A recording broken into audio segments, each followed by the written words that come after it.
Olá, meu irmão, minha irmã, a paz do Senhor Jesus, um bom dia. Hoje, excepcionalmente neste domingo, nossa igreja não abriu para o seu culto regular. Nós fechamos para que todos os nossos membros possam exercer o seu direito cívico do voto.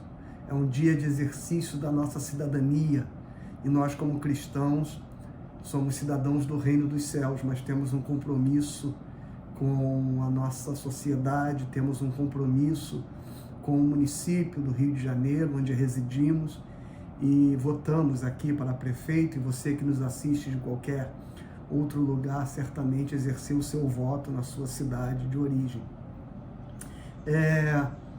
Mas, em função disso, nós estamos fazendo esse encontro devocional, transmitindo este culto apenas virtualmente, não presencialmente, para que você possa ter no seu momento de oração, de encontro com a palavra de Deus neste domingo, e um momento de adoração. Se você separou este tempo para você poder cultuar e celebrar e adorar ao Senhor. Então seja bem-vindo a esse nosso encontro e que Deus abençoe a sua vida. Eu quero orar com você, pedindo a Deus para que esteja conosco nesta manhã, neste nosso encontro e nesses poucos minutos, onde nós vamos juntos estar refletindo na palavra de Deus. Feche seus olhos, vamos orar.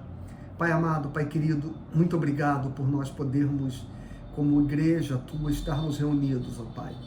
Mesmo que não presencialmente, mas reunidos em espírito, porque aqueles que te adoram, adoram em espírito e em verdade. E o Senhor está presente em todo lugar, em cada casa, em cada lar, em cada vida. O Senhor permeia todos os espaços da nossa existência. E eu te agradeço por nós podermos celebrar o teu nome neste domingo, dia do Senhor. Muito obrigado, Senhor. Abençoa o teu povo no exercício do seu voto, no exercício da sua cidadania, e que as suas escolhas sejam escolhas sábias.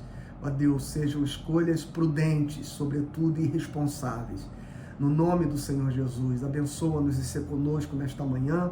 Nós oramos. Amém. Amém.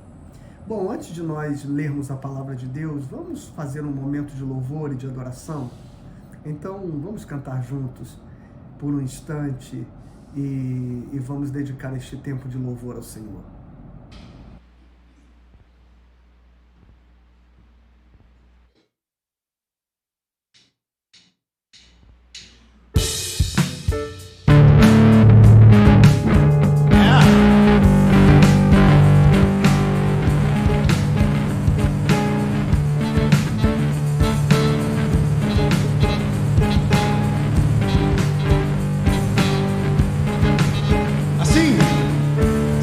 Santo, poderoso, querem que ative.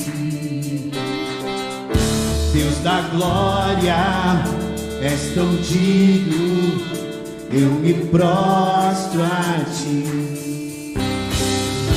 Santo, santo, poderoso, querem que ative. Deus da glória. Essas palmas podem ser melhores, não? Eu me prostro a ti. Santo é teu nome em todo lugar. É teu querer de graça e paz. Tudo que tens feito é justo e bom. Santo, santo Deus tu és. Santo, santo Deus tu és.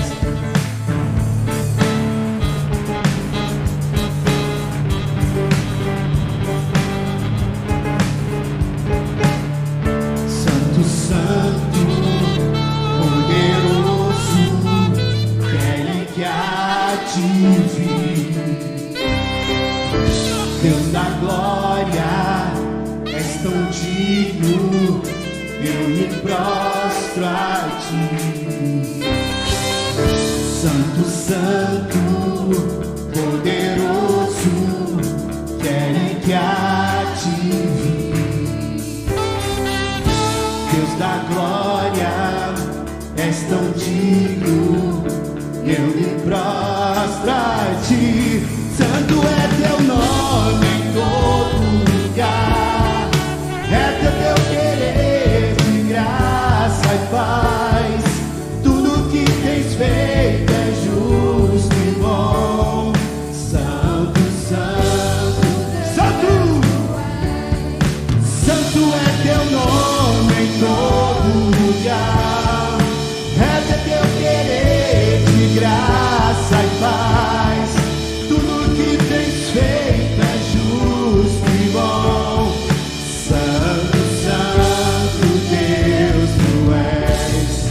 Santo, santo Deus tu és. A honra, a glória pertencem a ti. O poder e o saber são teus.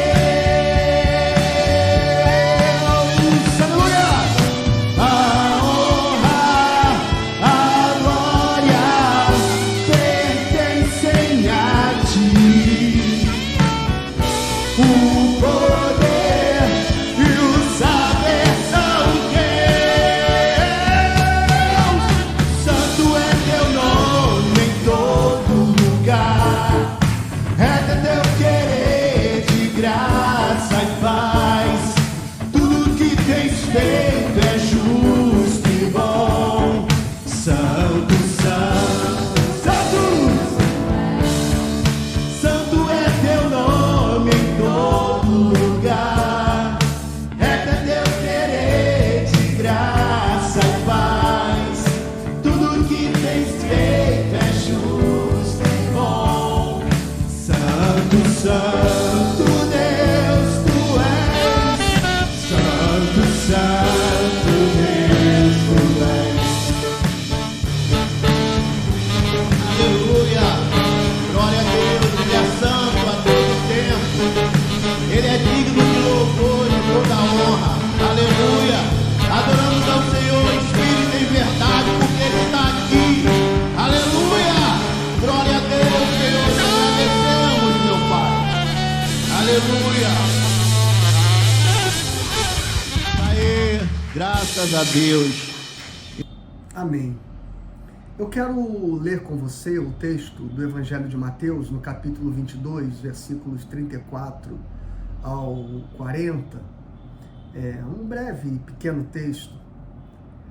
Diz assim a palavra: Entretanto, os fariseus, sabendo que Jesus havia silenciado os saduceus, reuniram-se em conselho. E um deles, intérprete da lei, querendo pôr Jesus à prova, perguntou-lhe: Mestre, qual é o grande mandamento da lei? Jesus respondeu: Ame o Senhor, seu Deus, de todo o seu coração, de toda a sua alma e de todo o seu entendimento. Esse é o grande e primeiro mandamento. E o segundo, semelhante a este, é: ame o seu próximo como você ama a si mesmo. Destes dois mandamentos dependem toda a lei e os profetas. Eu quero ler de novo a parte do versículo 37, que diz: ame o Senhor, seu Deus, de todo o seu coração, de toda a sua alma e de todo o seu entendimento. Esse texto, ele tem um significado muito rico e muito importante. Primeiramente, porque ele apresenta, a meu ver, numa forma ordenada, como se dá o processo da revelação de Deus e da manifestação de Deus na nossa vida. E ele começa pelo coração, atinge a nossa alma, ou seja, a nossa psique, e depois atinge o nosso entendimento, a nossa razão. Esse texto me mostra e me ensina que o conhecimento de Deus, ele se dá no caminho inverso do conhecimento intelectual, do conhecimento científico, do conhecimento pragmático, concreto, material, empírico. Esse texto me leva a perceber que se o homem quiser amar a Deus e conhecer a Deus a partir dos critérios da racionalidade, possivelmente ele vai fracassar. Porque o caminho do conhecimento material, o caminho do conhecimento racional, do conhecimento empírico, científico, ele se dá na contramão do relato do texto. Veja, o texto fala de coração, alma e entendimento. O coração, no Novo Testamento, ele está ligado ao espírito humano, ao espírito do homem. Há uma discussão a respeito de se nós somos uma dimensão dicotômica ou tricotômica, ou seja, se nós somos parte material e parte espiritual, ou se nós somos corpo, alma e espírito. Perdão. E o entendimento mais comum entre a teologia cristã é que nós somos tricotômicos, ou seja, nós somos corpo, alma e espírito. Nós temos uma dimensão espiritual, nós temos uma dimensão psíquica, que nós chamamos de alma, e nós temos uma dimensão física, que é o corpo, soma. Coração no Novo Testamento está associado ao espírito humano, como eu disse. O apóstolo Paulo, por exemplo, na carta aos Romanos, no capítulo 2, versos 28 e 29, se não me engano, o apóstolo Paulo diz: não é judeu aquele que é apenas na carne, nem o que é apenas na circuncisão do exterior. E aí no verso 29 ele diz assim: mas é judeu aquele antes que é no coração, vírgula, no espírito. Ou seja, é judeu aquele que é no coração. E Paulo explica o que é o coração, no espírito. E há tantos outros textos, até mesmo no Velho Testamento, onde coração e espírito estão relacionados com significados aproximados. Naturalmente, você há que entender que nós estamos falando de uma linguagem figurada. Não está se referindo ao coração como este órgão que nós temos, material, que faz parte do nosso sistema circulatório, que bombeia sangue por todo o nosso corpo. Naturalmente, que a gente não está falando deste órgão especificamente, mas do modo como ele representa a vida. Do coração emana a vida que visita todo o nosso corpo, que renova todo o nosso corpo e que o mantém vivo. Por mais que a gente saiba que o nosso cérebro é regente das nossas funções orgânicas, mas a gente tem como um senso comum de dizer que a gente morre quando o coração para de bater, não é verdade? Então, essa relação do coração na Bíblia com o espírito é naturalmente uma dimensão figurada daquilo que significa o coração. Alma, a palavra que é traduzida como alma no Novo Testamento é psique. Nós temos uma dimensão psíquica. A nossa psique é aquilo que no Novo Testamento é descrito como a nossa alma. E nós temos a nossa dimensão racional também, que aqui o texto chama de entendimento. Normalmente, para conhecer as coisas naturais, nós começamos pela razão. A partir do século XVIII, especialmente, todo tipo de conhecimento que não fosse fruto da razão foi desprezado. O pensamento filosófico, a dimensão metafísica da filosofia foi totalmente descredenciada.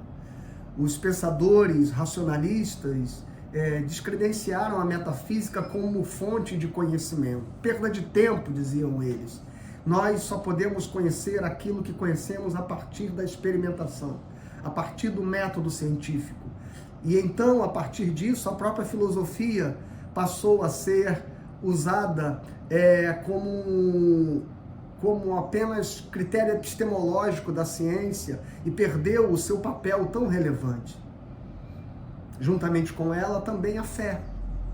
A fé deixou de ser assumida como critério para o conhecimento de qualquer coisa ou a explicação das coisas. A razão tomou lugar no pensamento humano. E a partir disso, tudo que se conhece, tudo que se sabe, tudo que se compreende como verdade, deve ser fruto, segundo o racionalismo, da razão. deve ser fruto do método científico, deve ser fruto do método empírico, onde nós podemos experimentar, onde nós podemos, a partir dos nossos sentidos, e não só a partir deles, mas sobretudo a partir de instrumentos que possam aprofundar e alargar os nossos sentidos, nós podemos observar a realidade para, a partir desta observação, a partir da repetição, a partir da experimentação, nós podermos tirar qualquer conclusão a respeito da verdade. O saber, então, passou a ser fruto de um processo que começa com o entendimento, com a razão. E depois de ter entendimento racional a respeito de determinada coisa, aí sim ela pode ou poderia ser assumida como verdade na nossa psique, introjetada na nossa mente como conhecimento. Ou seja, primeiro eu entendo, primeiro eu compreendo como as coisas são, primeiro eu tiro conclusões a respeito delas, para que isso se torne então conhecimento, um conhecimento empírico, um conhecimento fruto da ciência, fruto da razão. E uma vez tendo entendimento, tendo compreendido pela razão, uma vez tendo assimilado isso na minha psique como conhecimento, então eu passo a organizar internamente a minha consciência a partir destas realidades, não mais pela fé, não mais pelo sentimento, não mais pelo senso comum, mas agora única e exclusivamente pelo entendimento, que o texto aqui está se referindo como tal, mas que nós podemos compreender como pela razão. Assim se dá o conhecimento natural. Ele começa pela razão, depois atinge a psique, para depois tocar o homem no seu interior. O conhecimento de Deus está na contramão do conhecimento natural. O texto diz que nós amamos a Deus primeiro com o coração, depois com a psique e depois com o entendimento. Ame ao Senhor teu Deus de todo o teu coração, de todo o teu espírito, de toda a tua alma e de todo o teu entendimento. Que você compreenda que para conhecer a Deus, você não irá entendê-lo antes. Você não irá conseguir primeiro prová-lo ou ter argumentos racionais capazes de explicá-lo, para que você, tendo então o entendimento, você possa acreditar, para que depois de acreditar, você possa então experimentá-lo no seu interior como uma realidade a ser efetivamente experimentada, relacionalmente experimentada. Se você for por este caminho, você não encontrará Deus. Se você for pelo caminho do entendimento, você não encontrará Deus, porque Deus se percebe a partir da revelação, e esta revelação se dá no nosso homem interior. É o Espírito de Deus que testifica com o nosso espírito, é o Espírito de Deus que dialoga com o nosso espírito e que faz com que nós compreendamos que somos filhos de Deus, que faz com que nós tenhamos clareza da realidade de algo que é sobrenatural. Fé, diria o teólogo Paul Tillich, é aquilo que nos toca incondicionalmente. A fé nos toca incondicionalmente. Ela não é mediada por qualquer conhecimento, ela não é mediada por qualquer experiência, ela não é mediada por qualquer racionalização, por qualquer fato concreto. A fé, ela é totalmente sobrenatural. Nós não cremos porque entendemos. Nós entendemos e buscamos entender o que cremos. É diferente. Portanto, ame a Deus primeiro de todo o teu coração. Procure entender que as coisas de Deus e os verdadeiros adoradores do Pai adoram ao Pai em espírito. Por mais que o apóstolo Paulo diga em Romanos, no capítulo 12, que o nosso culto é um culto racional, ou seja, que ele produz significado para nós, mas ele começa a partir de uma relação interior com Deus. Deus é aquele que age no homem interior. Deus é aquele com quem nós nos relacionamos. Aliás, nós tocamos o coração de Deus. O salmista diz que Deus não resiste a um coração contrito e a um espírito. Veja, o coração e o espírito aqui, mais uma vez intercalados. A um coração contrito e a um espírito quebrantado. De modo que se você quer conhecer a Deus e se relacionar com Deus, você vai precisar muitas vezes silenciar a razão, para você poder senti-lo no seu interior. Buscar olhar para dentro de você em oração. E a oração é uma ferramenta transcendente do encontro com Deus. A oração é aquilo que nos leva à transcendência. A oração é aquilo que quebra. Por isso nós fechamos os olhos, porque nós quebramos uma relação imediata com a realidade visível, para nós podermos tocar uma realidade invisível. E neste momento de oração, nós estamos conectando o nosso ser interior com o Criador. Deus é aquele que se revela a você a partir do seu espírito. Por isso, se você está buscando a Deus, queira buscá-lo em oração. Queira buscá-lo como alguém que clama pela sua presença. Pai nosso, venha a nós o teu reino. Se revele a mim. Manifesta o teu poder a mim. O salmista tinha uma grande preocupação, que Deus não tirasse dele, jamais, em hipótese alguma, o seu espírito. Porque é no nosso espírito que o Espírito de Deus se revela e fala conosco. Por isso que o primeiro passo do nosso relacionamento com Deus é: ame a Deus de todo o teu coração. Ame a Deus em espírito. Adore a Deus em espírito. Adore a Deus sendo tocado pelo sobrenatural, pelo transcendente, por aquilo que é místico, por aquilo que não se toca e não se compreende à luz das realidades visíveis. Não é por intermédio da razão. E então, sendo tocado no nosso homem interior, o texto também diz: e ame ao Senhor teu Deus, segundo passo, de toda a tua alma, de toda a tua psique. Não, Deus não é só uma experiência emocional. Falar de espiritualidade é falar também das nossas emoções. Falar da nossa dimensão espiritual é falar da nossa dimensão imaterial. Mas Deus não age no nosso ser apenas nessa dimensão. Deus age também na nossa dimensão mental, na nossa mente, na nossa psique.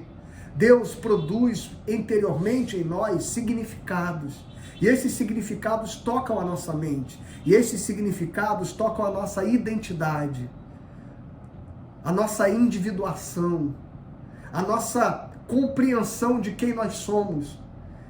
Esta experiência transcendente de conhecer a Deus pelo nosso espírito leva-nos a conhecermos a nós mesmos. É muito interessante quando Pedro declara para Jesus quem Jesus é, revelado pelo Espírito, e Jesus diz: Pedro, não foi carne ou sangue que te revelou isso. Ou seja, Pedro, esta declaração que você faz não é uma declaração racional. E qual foi a declaração que Pedro fez? Tu és o Cristo, tu és o Messias, o Filho do Deus vivo. E Jesus diz: Pedro, esta declaração não é racional. Ela não é fruto de uma elaboração racional, nem de uma construção psíquica. Esta declaração é fruto da revelação espiritual. É a obra do Espírito Santo no seu coração. Mas veja que após Jesus dizer isso a Pedro, ele diz a Pedro: tu, Pedro, tu, Simão, és Pedro. Naquele momento é que Jesus diz: tu és pedra, tu és Pedro. E sobre esta pedra eu edificarei a minha igreja. É muito interessante como, ao mesmo tempo que Pedro parece ter a revelação de quem Jesus é, ele também recebe a revelação de quem ele é.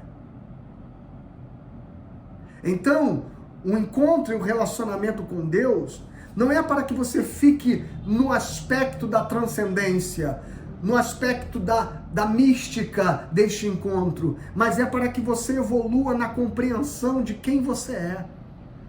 Por isso que você vai amar a Deus de todo o teu coração, mas também você vai amar a Deus de toda a tua alma, com plena consciência de quem você é, tendo consciência da sua identidade. O seu processo de individuação muda quando você conhece a Deus em espírito. Porque toda a sua individuação, construída a partir das suas experiências na infância, suas experiências interiores, suas experiências conscientes e inconscientes, todo este processo é ressignificado quando nós encontramos Deus espiritualmente. Por isso que não há caminho melhor para o autoconhecimento do que a oração. Porque a oração não é encontrar Deus que está no céu. A oração é encontrar o Deus que passou a habitar em mim. E quando eu mergulho dentro de mim para encontrar Deus, eu me encontro. Quando eu mergulho em oração para buscar a Deus, eu me acho. Ame a Deus de todo o seu coração, mas ame a Deus de toda a sua mente, de toda a sua psique. Ame a Deus fazendo com que a sua existência ganhe novo significado, com que as suas experiências ganhem nova significância para você. E Deus vai ressignificar os nossos traumas, Deus vai ressignificar os nossos medos, Deus vai ressignificar as nossas experiências, Deus vai ressignificar as nossas emoções. Ame a Deus de todo o seu coração, mas não pense que isso vai tornar você um alienado. Não, pelo contrário. Isso vai trazer você a uma profunda compreensão psíquica de quem você é. Porque você ama a Deus em espírito, mas você vai amar a Deus com a sua alma, com a sua identidade, com a sua psique. E então, no último aspecto, o texto diz: e ame a Deus de todo o seu entendimento. É tolo o religioso que faz da experiência da transcendência uma experiência de um misticismo supersticioso e alienante. É infantil a ideia de que Deus será alguma coisa que você acredita, mas que não faz nenhum sentido para você. É infantil a ideia de que você não seja capaz de transformar a sua fé em algo que possa ser professado, expressado e conhecido. O apóstolo Pedro, ele diz que vocês estejam sempre prontos a responder a qualquer que vos arguir a respeito de qual é a razão da vossa fé. Então, existe um argumento que fala a respeito da nossa fé, mas ele é posterior à fé. Rudolf Bultmann, um teólogo neo-ortodoxo, ele diz: crer e compreender, sempre nesta ordem. Crer e compreender, sempre nesta ordem. Primeiro eu creio, primeiro eu tenho a minha experiência transcendente e sobrenatural com Deus. Mas eu não posso parar nisso, eu não posso ficar nisso, porque se eu ficar nisso, isso é adoecedor. O apóstolo Paulo diz que quando nós oramos em espírito, o nosso espírito de fato se edifica, mas a mente fica infrutífera. Então ele diz: o que farei? Ele diz: orarei com o espírito, mas também orarei com a mente. Eu vou juntar a minha experiência espiritual com a minha experiência intelectual, com a minha psique. Veja, primeiro de todo o teu coração, depois de toda a tua psique, de toda a tua alma, e juntando essas duas coisas, eu vou produzir compreensão, eu vou produzir entendimento. A fé não é alguma coisa alienante, a fé não é uma utopia que flerte com a ignorância. A fé, ela traz respostas. E ela também traz respostas à concretude. E ela também dá significado à nossa realidade. Quem fica apenas no misticismo, quem fica apenas na mística, quem fica apenas nas emoções, não cresce espiritualmente e, pior do que isso, corre o risco de adoecer. Porque uma mente tomada apenas de fantasias, uma mente tomada apenas de ideias, que ela não produz conhecimento, que não produz maturidade, que não produz compreensão, ela se torna, como Paulo diz, infrutífera. Ela não dá fruto. E a árvore que não dá fruto não presta. Jesus diz que serve para ser cortada e queimada. Se você então quer ter uma experiência plena, uma experiência vigorosa no seu relacionamento com Deus, saiba que apesar de começar pelo Espírito, de passar pela psique, pela mente, você precisa dar compreensão a isso. A fé, que é uma manifestação absurda daquilo que não se explica, ela ganha explicação ela ganha discurso, ela ganha entendimento, ela ganha argumentos, ela ganha concretude, na medida em que nós vamos sendo edificados, na medida em que espírito e psique se edificam, gerando entendimento. É muito preocupante quando falo com determinadas pessoas que se dizem espirituais, que se dizem cheias do poder do Espírito, que dizem ter experiências profundas com Deus, desprezam o conhecimento. Desprezam a necessidade, por exemplo, de estudar a Bíblia, de ter compreensão teológica. Uma vez eu conversava com uma pessoa e naturalmente os argumentos bíblicos e teológicos que eu apresentava para ela desconstruíam as compreensões dela. Então ela encerrou a conversa com a seguinte frase: você tem o conhecimento e eu tenho a experiência de Deus. Ou seja, ela ficou numa experiência espiritual e emocional e não transformou isso em entendimento. E é conveniente para muitos ficar nesta alienação da espiritualidade. Mas o texto diz: ame a Deus de todo o teu coração, de toda a tua alma, mas é preciso fazer isso com entendimento. Por isso que o apóstolo Paulo diz que o vosso culto é um culto racional. Por que é racional? Porque ele não é para a gente se emocionar. Ele não é para a gente cair de êxtase e sair extasiado, sem que isso produza significados, sem que isso produza compreensões. O sermão, ele não é uma peça para emocionar as pessoas. Ele é uma peça para educá-las, para edificá-las, para fazê-las pensar, para fazê-las raciocinar, para fazerem perguntas e poderem, a partir dos questionamentos que recebem, fazer escolhas. Então, escolhas só podem ser feitas a partir da cognição. Ah, Deus muda o meu coração. Sim, mas você não vai mudar se você não trouxer compreensão às realidades interiores que o Espírito está. O Espírito está gemendo com gemidos inexprimíveis, com gemidos inteligíveis, com gemidos irracionais dentro de você. Qual é o papel do crente que quer ter maturidade espiritual? É tentar, em oração e em meditação, transformar esta inteligibilidade em compreensão, em entendimento. Para que deixe de ser inteligível para passar a ser inteligível, compreensível. Porque senão, a espiritualidade vira uma esquizofrenia doida. De gente que foge da realidade, de gente que se aliena da realidade, de gente que enxerga um mundo a partir de uma grande ilusão e é tratado como um louco, porque na verdade adoece quase fazendo da espiritualidade uma grande loucura. E você vai buscar em que consiste a experiência de Deus dessas pessoas. Ela parou no primeiro aspecto, ela parou no coração. Ela não produziu edificação da sua mente, ela não transformou a sua identidade, o seu caráter, e ela não produziu entendimento.